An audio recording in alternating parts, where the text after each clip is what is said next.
श्री राम जन्म की अद्भुत कथा रामनवमी क्यों मनाई जाती है, चलिए इस कथा में देखते हैं। बहुत समय पहले की बात है, जब पृथ्वी पर अधर्म और अत्याचार अपने चरम पर था। राक्षसों का आतंक इतना बढ़ गया था कि ऋषिमुनि तक यज्ञ और तपस्या नहीं कर पा रहे थे। इन सभी राक्षसों में सबसे शक्तिशाली था लंका का राजा रावण। रावण ने कठोर तपस्या करके भगवान ब्रह्मा से वरदान प्राप्त कर लिया था कि उसे कोई देवता, दानव या गंधर्व नहीं मार सकता। इस वरदान के कारण वह अत्यंत अहंकारी हो गया और पूरी पृथ्वी पर अत्याचार करने लगा। जब अत्याचार असहनीय हो गया, तब पृथ्वी माता ने गाय का रूप धारण कर देवताओं के पास जाकर अपनी पीड़ा सुनाई। सभी देवता मिलकर भगवान विष्णु के पास पहुंचे और उनसे प्रार्थना की, हे प्रभु, अब केवल आप ही इस संसार को रावण के अत्याचार से मुक्त कर सकते हैं।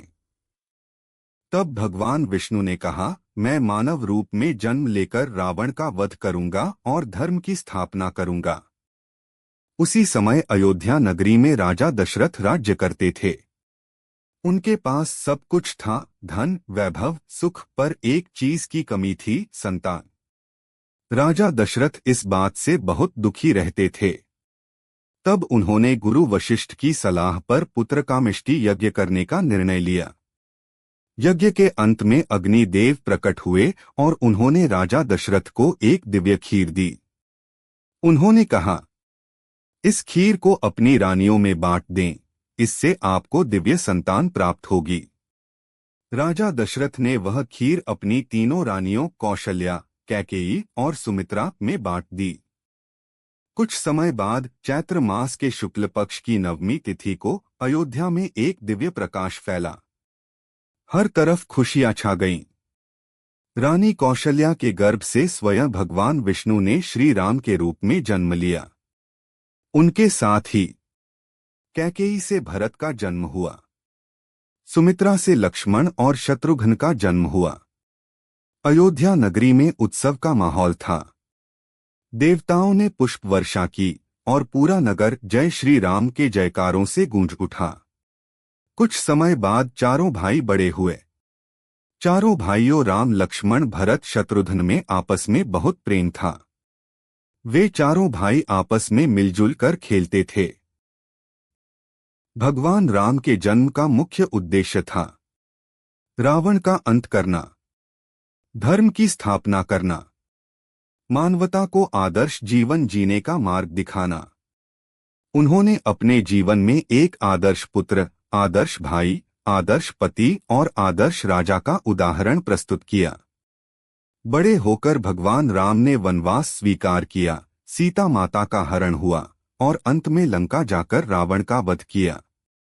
इस प्रकार उन्होंने संसार को अत्याचार से मुक्त किया और सत्य और धर्म की विजय स्थापित की। रामनवमी हर वर्ष भगवान राम के जन्मदिवस के रूप में मनाई जाती है।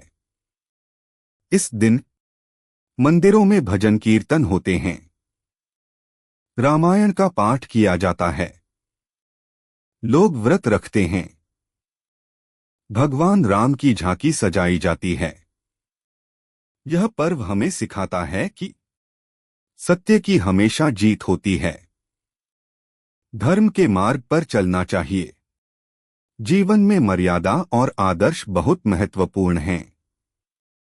भगवान श्री राम का जीवन हमें यह सिखाता है कि चाहे कितनी भी कठिनाइयां आएं, हमें हमेशा सच्चाई और धर्म का साथ नहीं छोड़ना चाहिए।